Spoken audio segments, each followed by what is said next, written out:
વિદ્યાર્થી મિત્રો, ધોરણ 10 ના સામાજિક વિજ્ઞાનની અંદર આપણે જે છેલ્લા પીરિયડની અંદર છેલ્લા વિડીયોમાં આપણે જોયું, ધોરણ 10 સામાજિક વિજ્ઞાન ભારતનો વારસો પહેલું પ્રકરણ, એમાં આપણે પહેલો ભાગ જે છે એની ચર્ચા કરી હતી.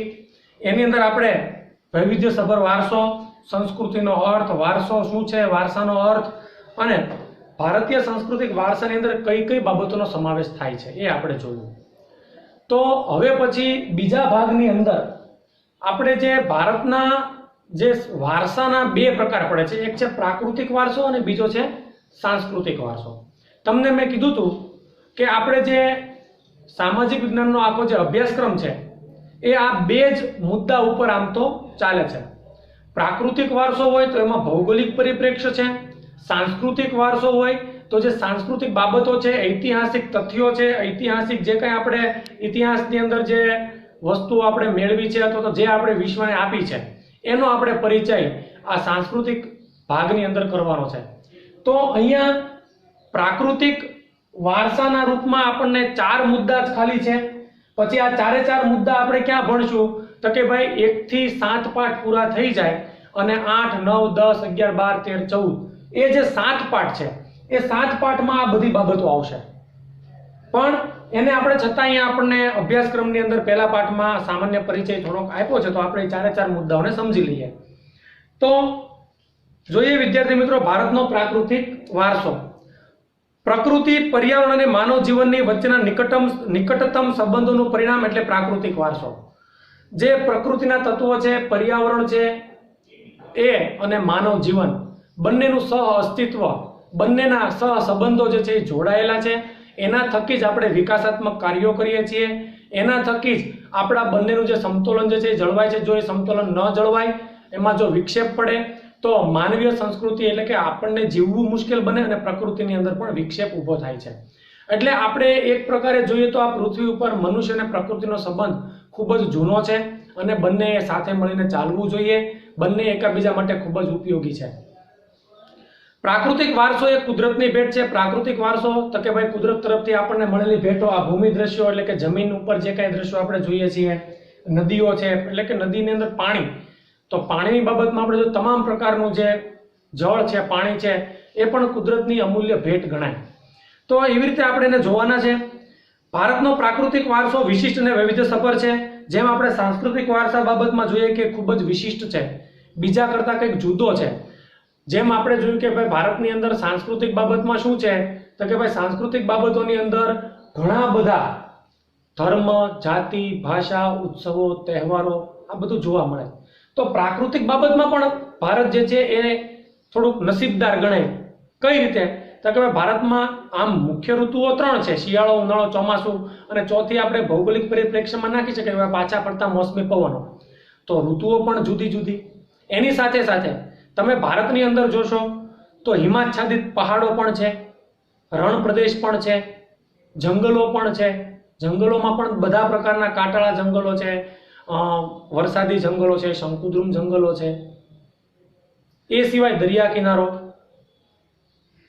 તો ભારતને પ્રાકૃતિક દ્રષ્ટિએ પણ ઘણી બધી વિવિધતા પ્રાપ્ત થયેલી છે, જેની અંદર ઊંચા પર્વતો, નદીઓ, ઝરણા, સાગરો, લાંબા દરિયા કિનારા, વિશાળ ફળદ્રુપ મેદાનો, ખીણ પ્રદેશો, રણોનો સમાવેશ થાય છે. સાથે સાથે વૃક્ષો, વનસ્પતિ, જંતુઓ, ઋતુઓ, પશુ પક્ષી, પ્રાણીઓ અને વૈવિધ્યપૂર્ણ ભૂમિ દ્રશ્યો, વિવિધ પ્રકારના ખડકો, ખનિજોનો પણ સમાવેશ થાય છે. આપણે સૌ પ્રકૃતિના સંતાન છીએ. પ્રકૃતિએ આપણી આહાર, પાણી, શુદ્ધ વાયુ તેમજ નિવાસ જેવી લગભગ બધી જ આવશ્યક જે કંઈ આપણી વ્યવસ્થા છે એની સુંદર વ્યવસ્થા આપણને પ્રકૃતિ દ્વારા, કુદરત દ્વારા પ્રાપ્ત થઈ છે. તો આપણે આ 4 મુદ્દાઓમાં પણ આપણે એને જોઈ લઈએ. પ્રકૃતિ સાથેનો આપણો વ્યવહાર શ્રદ્ધાપૂર્વક હોવાના ઉદાહરણો પંચતંત્રની વાર્તાઓ અને બૌદ્ધ ધર્મની જાતક કથાઓમાં જોવા મળે છે. ભારતની અંદર આપણે જોઈએ કે ભાઈ પ્રાચીન સાહિત્યની અંદર પંચતંત્રની તમે વાર્તાઓ જુઓ તો એ વાર્તાઓની અંદર મનુષ્ય એના પાત્ર તરીકે હોય છે, પણ મનુષ્યની સાથે સાથે કોઈ પશુ પક્ષી છે, વૃક્ષો છે, નદીઓ છે, એનો પણ મુખ્ય મહત્વનો રોલ હોય છે. તો પહેલેથી જ આપણી સંસ્કૃતિની અંદર જે કુદરતી તત્વો છે એનું ખૂબ જ મહત્વ રહેલું છે. આપણા લોક સંગીત, શાસ્ત્રીય સંગીતમાં પણ ઋતુઓ અને પ્રકૃતિ સાથેના સંબંધો જોવા મળે છે. આપણું સંગીત હોય, આપણા પ્રાચીન કોઈ લોક નૃત્યો હોય તો એ પણ પ્રકૃતિની સાથે જોડાયેલા છે. આપણા ગીતો, તહેવારો, કવિતાઓ, ચિત્રોમાં પ્રકૃતિ, ઋતુચક્રનું નિરૂપણ જોવા મળે છે. નિસર્ગોપચાર એટલે કે નેચરોપેથી, પછી આયુર્વેદિક આપણું જે જ્ઞાન છે એ આયુર્વેદની અંદર પણ કુદરતી તત્વો જે છે આપણા માટે ખૂબ જ ઉપયોગી છે. જેમ કે જે કાંઈ જડીબુટ્ટીઓ મળે છે, જે કાંઈ દવાઓ આયુર્વેદની અંદરથી પ્રાપ્ત થાય છે એ આપણે વનસ્પતિમાંથી જ પ્રાપ્ત થાય છે. યુનાની જેવી ચિકિત્સા પદ્ધતિ, જેમ આપણું ભારતીય ચિકિત્સા પદ્ધતિ આયુર્વેદ જેટલું જૂનું છે એ રીતે યુનાનનું આ યુનાની પદ્ધતિ જે છે ચિકિત્સા માટેની એ પણ ખૂબ જ પ્રાચીન છે. તો આ બધું પ્રકૃતિ પર આધારિત છે. આ બધી પદ્ધતિઓ, આ જે કાંઈ આપણને પ્રાપ્ત થયેલી સંપત્તિ છે એ બધી કુદરતી સંપત્તિ છે જે આપણને પ્રાપ્ત થઈ છે, આપણને વારસામાં મળી છે. તો એવી રીતે આપણે પ્રાકૃતિક વારસામાં જોઈએ ભૂમિ દ્રશ્યો ભારત માટે, તો ભારતના પ્રાકૃતિક વારસાની અંદર જે ભૂમિ દ્રશ્યો છે એની જોઈએ. ભૂમિ આંકડો દ્વારા અનેક ભૂમિ દ્રશ્યોનું સર્જન જોવા મળે છે. ઘણા બધા પ્રકારની ભૂમિ એટલે આપણે સામે તો જોઈએ કે જમીન, બરાબર, જે પૃથ્વીનો ઉપલો પોપડો છે, જમીનનો ભાગ છે, પણ એની અંદર પણ કેવું વૈવિધ્ય છે. તો એમાં જોઈએ દાખલા તરીકે આપણને શું મળ્યું છે તો કે ભાઈ હિમાલય પર્વત એ એક ભૂમિ આકાર જ છે, જે આપણને ઉત્તરથી પૂર્વ સુધીની એક કુદરતી સરહદ દિવાલ તરીકે એ આપણને પ્રાપ્ત થયો છે. અને હિમાલયની અંદરથી આપણને જે જંગલો છે ત્યાંના શંકુદ્રુમ જંગલો છે, ઘાસના મેદાનો છે, ત્યાંથી જે કંઈ આપણે જડીબુટ્ટીઓ આયુર્વેદ માટે પ્રાપ્ત થાય છે તો એ ખૂબ જ ઉપયોગી એવો હિમાલય એક ભૂમિ આકાર જ ગણાય. હિમાલયમાં અનેક પ્રકારની ઉપયોગી વનસ્પતિ, ખનિજો, અવનવા પશુ પક્ષી અને શિખરો બરફથી છવાયેલા રહે છે. એક અલગ સુંદરતા એની છે. અને ત્યાંથી જે મળતી વસ્તુઓ છે એ અમૂલ્ય કિંમતી સંપત્તિ આપણી ગણાય છે જે હિમાલય આપી છે. તેનાથી મોટી નદીઓ બારેમાસ ભરપૂર પાણીથી સમૃદ્ધ રહે છે.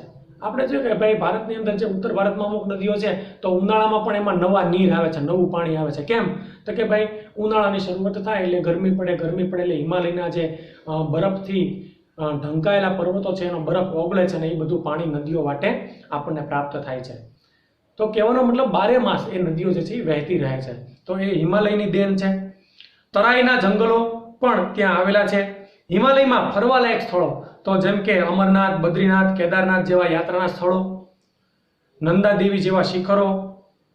ભારત માટે આ હિમાલયનું ખૂબ જ મહત્વ રહેલું છે. પર્યટન સ્થળો તરીકે તમે જુઓ તો એ પણ આપણને ઘણા બધા એવા ધાર્મિક અને પ્રાચીન પર્યટન સ્થળો મળ્યા છે. એ ભારતના માટે ખૂબ સારા એવા નસીબ કે ભાઈ હિમાલય જેવી પર્વતમાળા જે છે એ આપણું રક્ષણ કરે છે અને સાથે સાથે એ પર્યટન તરીકે પણ આપણને ઉપયોગી છે. અને ત્યાં જંગલો છે, વનસ્પતિ છે, પશુ પક્ષીઓનો રહેઠાણનો વિસ્તાર છે. તો એ એક સારી બાબત છે. તો ભૂમિ દ્રશ્યોમાં આ બધી વસ્તુ આવશે. પછી આવશે નદીઓ. તો નદીઓ તો આપણને ખબર છે કે ભાઈ પુરાણો અને વેદોમાં આપણે કીધું છે કે ભાઈ નદીઓ જે છે એ લોક માતા તરીકેનું બિરુદ આપણે એને આપ્યું છે. જો નદી ન હોય તો કોઈ પણ જીવ જે છે એ એનું અસ્તિત્વ ટકાવી શકે નહીં. પ્રાચીન કાળથી નદીઓ પ્રાકૃતિક માર્ગ પૂરો પાડતી રહી છે. ભારતીય સંસ્કૃતિ સિંધુ અને રાવી નદીના કિનારે પાલન પોષણ પામી છે. જોઈએ મિત્રો, નદીઓએ આપણું પાલન પોષણ તો કર્યું જ છે, આપણા માટે ઉપયોગી છે. પણ તમે જોશો કે વિશ્વની અંદર જે કાંઈ બી માનવીય સંસ્કૃતિ પાંગરી આજથી 5000, 7000 કે 10,000 વર્ષ પહેલાની સંસ્કૃતિઓ આપણે જોઈએ કે ભાઈ બેબીલોન, મેસોપોટેમિયા, પછી ચીની સંસ્કૃતિ, ભારતની અંદર આપણે જોઈએ તો સિંધુ સંસ્કૃતિ. તો સિંધુ સંસ્કૃતિ કેમ તો કે એ સિંધુ નદીના કિનારે વિકાસ પામી.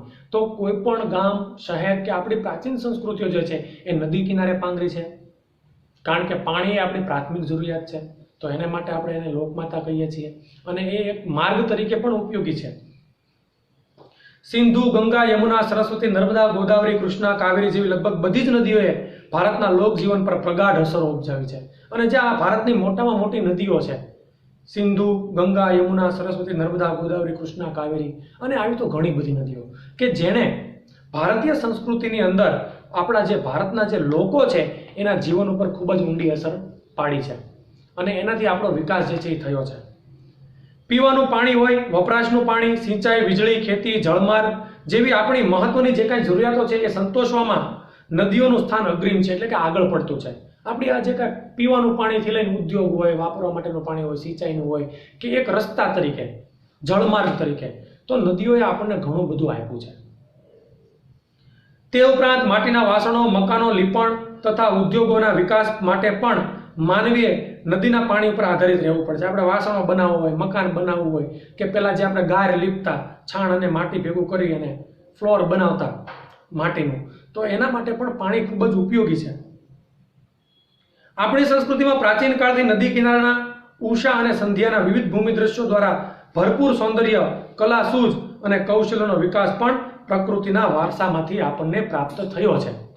આપણે જોઈએ કે ભાઈ કોઈ પણ હોય બાળક 5મું 7મું ભણતો હોય, એને કોઈ શિક્ષક એમ કહે કે ભાઈ તમે કોઈ ચિત્ર બનાવો તમારું મનપસંદ, તો બાળક કયું ચિત્ર બનાવશે? કુદરતી દ્રશ્ય. કેમ? તો કે એનાથી સૌથી નજીક છે. એમાં નદી બનાવશે, એમાં મકાન બનાવશે, 2 વૃક્ષો બનાવશે, ડુંગર પર્વત વિસ્તાર દોરશે અને સૂર્ય દોરશે, એમાં 2 પંખી ઉગતા હોય એવું દોરશે. કેમ ભાઈ? આપણો એ પ્રકૃતિ સાથેનો જે સંબંધ છે એ ખૂબ જ નજીકનો છે. અને નદી એમાંય ખાસ નદી તો દોરશે જ, તો એની સાથેનો સંબંધ પણ આપણો પ્રાચીન છે. અને ખાસ કરીને ઉષા, વહેલી સવાર અને સાંજનું જે નદી કિનારાનું દ્રશ્ય છે એ આહલાદક નિબંધમાં પણ હોય. નદી કિનારાની એક સાંજ, ગુજરાતીની કે હિન્દીની અંદર આપણે જોઈએ તો એવો નિબંધ પૂછાય. તેથી આપણે નદીને લોકમાતાનું બહુમાન આપ્યું છે. આવી બધી રીતે આપણે નદીઓ ઉપયોગી છે એટલે આપણે એને લોકમાતા તરીકે ઓળખીએ છીએ, એવું બહુમાન આપ્યું છે. પછી છે ત્રીજું, વનસ્પતિ જીવન. તો વનસ્પતિ પણ આદિ અનાદિ કાળથી આપણી સાથે જોડાયેલા છે. જોઈએ તો તુલસી માતા, આપણે તુલસીનો છોડ હોય તો એ ઘરમાં આંગણામાં હોય જ, એની આપણે દીવાબત્તી કરીએ, એનું પૂજન કરીએ. કેમ? તો કે આયુર્વેદની દ્રષ્ટિએ ખૂબ જ ઉપયોગી છે અને ધાર્મિક રીતે પણ ખૂબ જ ઉપયોગી છે, એની આપણે પૂજા કરીએ છીએ. ભારતની પ્રજા આદિ સમયથી પર્યાવરણ પ્રેમી રહી છે, જેની સાક્ષી તેનો વૃક્ષ પ્રેમ, પુષ્પ પ્રેમ અને છોડવાઓ પ્રત્યેનો આદર સૂચવે છે. જે આપણો વૃક્ષો પ્રત્યેનો પ્રેમ છે, વડલો પીપળો તો આપણે પૂજીએ અને પૂજનીય ગણીએ, તુલસીના છોડને પૂજનીય ગણીએ, એ આપણા જીવનમાં ખૂબ જ ઉપયોગી છે. માણસ, પ્રાણી, પશુ પક્ષીના આહાર માટે વનસ્પતિ પર આધાર રાખવો પડે છે. માણસ હોય તો પણ ભલે, પશુ પક્ષી હોય તો પણ ભલે, મુખ્ય સ્ત્રોત આપણો ખોરાકનો કોણ છે? તો કે ભાઈ વનસ્પતિ. ભારતમાં વડ, પીપળો, તુલસી વગેરેની પૂજા, ધૂપ દીપ કરવામાં આવે છે. વટ સાવિત્રીના વ્રતમાં તો વડની પૂજા કરવામાં આવે છે. અનાજ, કઠોળ, તેલીબિયાના છોડ, ધન ધાન્યથી લહેરાતા ખેતરો, વન સમૃદ્ધિથી ભરેલા જંગલો અને ઔષધિઓ માટે ઉપયોગી છોડવાએ આપણા અતિ પ્રાચીન કાળથી જીવનને સમૃદ્ધ બનાવ્યું છે. જે કાંઈ વનસ્પતિ હોય, વૃક્ષો હોય, એ આપણને ફળ ફળાદી આપે છે, ધન ધાન્ય આપે છે. આદિ અનાદિ કાળથી એમણે આપણા જીવનના વિકાસની અંદર ખૂબ જ મહત્વનો ફાળો આપ્યો છે. હરડે, આમળા, બહેડા, કુંવરપાઠું, અરડુસી, લીમડો વગેરે ઔષધિઓ તથા મોગરો, ગુલાબ, કમળ, ડમરો, સૂરજમુખી, ચંપો, નિશિગંધા, જુઈ વગેરે જેવા પુષ્પે માનવ જીવનને ખૂબ સુંદર, સુવાસિત, નિરામય અને સમૃદ્ધ બનાવ્યું છે. જો આયુર્વેદની અંદર જોઈએ તો હરડે છે, આમળા, બહેડા, કુંવરપાઠું, અરડુસી, લીમડો એ આયુર્વેદની દ્રષ્ટિએ આપણા જીવન માટે જે આપણે નિરોગી બનાવે છે, આપણા રોગોને દૂર કરે છે, તો એવી વનસ્પતિની વાત કરી. સાથે સાથે ફૂલો હોય, જેમ કે એ ઔષધિના રૂપમાં છે આ બધું કીધું એ. અને પછી મોગરો, ગુલાબ, કમળ, ડમરો વગેરે ઘણા બધા ફૂલો છે જેણે આપણા જીવનને સુવાસિત કર્યું છે. ભગવાનની પૂજામાં જેને આપણે ઉપયોગમાં લીધા છે, પ્રાચીન કાળથી જ આપણે તેનો ઉપયોગ કરીએ, આપણા જીવનને સુવાસિત, નિરામય, એકદમ નિર્મળ, બરાબર, અને સમૃદ્ધ બનાવ્યું છે. પછી આમ ભારતમાં સામાજિક ધાર્મિક જીવન પર વનસ્પતિનો પણ ખૂબ જ અસરકારક પ્રભાવ આપણે જોઈ શકીએ. પછી છેલ્લે આવે છે વન્ય જીવન. તો વન્ય જીવનની અંદર પણ આપણે જોઈએ ઘણા બધા પશુ પક્ષીઓ જે છે એ આપણે ભગવાનના વાહન તરીકે એને જોઈએ છીએ. તો એનું પણ કેમ કે ભાઈ એ પણ આપણા જીવનમાં મહત્વનો ભાગ ભજવે છે. ખાલી પૃથ્વી ઉપર મનુષ્ય જીવન જીવે એવું જરૂર નથી, બીજા બધા જે કાંઈ જીવો છે એ પણ આપણા માટે ખૂબ જ ઉપયોગી છે, આપણા સાથીઓ છે. તો એની માટે પણ આપણે જોઈએ છે કે વાઇલ્ડ લાઈફ સેન્ચુરીઓ બનાવીએ છીએ, બરાબર, અભયારણ્યો બનાવીએ છીએ, રાષ્ટ્રીય ઉદ્યાનો બનાવીએ છીએ. જોઈએ એની માટે પ્રાચીન સમયથી ભારત દેશ પ્રકૃતિ પ્રેમી હોવાની સાથે સાથે પ્રાણી પ્રેમી સંસ્કૃતિ ધરાવતો દેશ છે. વાઘ, સિંહ, હાથી, ગેંડો, શિયાળ, રીંછ, હરણ, રોજ, સાબર, સસલા, અજગર, સાપ, નાગ, નોળિયો, ઘો, શાહુડી જેવા અનેક જીવો જોવા મળે છે. વિશ્વમાં 80 સિંહો માત્ર ગુજરાતના ગીરના જંગલોમાં જોવા મળે છે. આપણી ધાર્મિક માન્યતાઓમાં લોકોએ કેટલાક વન્ય જીવોને જેમ કે વાઘ છે, મોર છે, મગર છે, ગરુડ છે વગેરે દેવી દેવતાઓના વાહન તરીકે પણ આપણે સ્થાન આપ્યું છે. આપણી રાષ્ટ્રીય મુદ્રામાં પણ 4 સિંહો, ઘોડો, હાથી બળદની આકૃતિ મૂકી અને તેનું મૂલ્ય જે છે આપણે આંક્યું છે કે એ અતિ મૂલ્યવાન છે, એ અમૂલ્ય છે, આપણી સાંસ્કૃતિક ધરોહર છે, આપણી પ્રાકૃતિક સંસ્કૃતિના વારસાનો એક ભાગ છે અને આપણે એને દેવી દેવતાના વાહન તરીકે એને પૂજનીય ગણ્યા છે. વળી આ વન્યજીવોની રક્ષા માટે અભયારણ્યો બનાવી તેમના જીવનની સુરક્ષા માટે આપણે ઘણા બધા કાયદાઓ પણ ઘડ્યા છે કે ભાઈ એની હત્યા ન થાય, એનું સંરક્ષણ સંવર્ધન થાય, એનો વિકાસ થાય અને એ સારું એવું જીવન જીવે. અને એમાંય એશિયાટિક લાયન ગીરના જંગલમાં આપણે અહીંયા નજીકમાં જ જોવા મળે છે. તો એ બહુમૂલ્ય સંપત્તિ છે, દેશ વિદેશથી લોકો એને જોવા માટે આવે છે અને એક પ્રકારે જોઈએ આપણો આવકનો પણ એક સ્ત્રોત છે કે ત્યાંથી આપણને પૈસા, પર્યટન ક્ષેત્રમાંથી પૈસા પ્રાપ્ત થાય છે, નાણું મળે છે. તો વિદ્યાર્થી મિત્રો, આજે આપણે અહીંયા સુધી રાખશું. ભારતનો પ્રાકૃતિક વારસો જે છે આપણે જોયો, એના 4 મુદ્દા છે, એ ખાસ વાંચી લેજો અને યાદ કરી લેજો. અસ્તુ.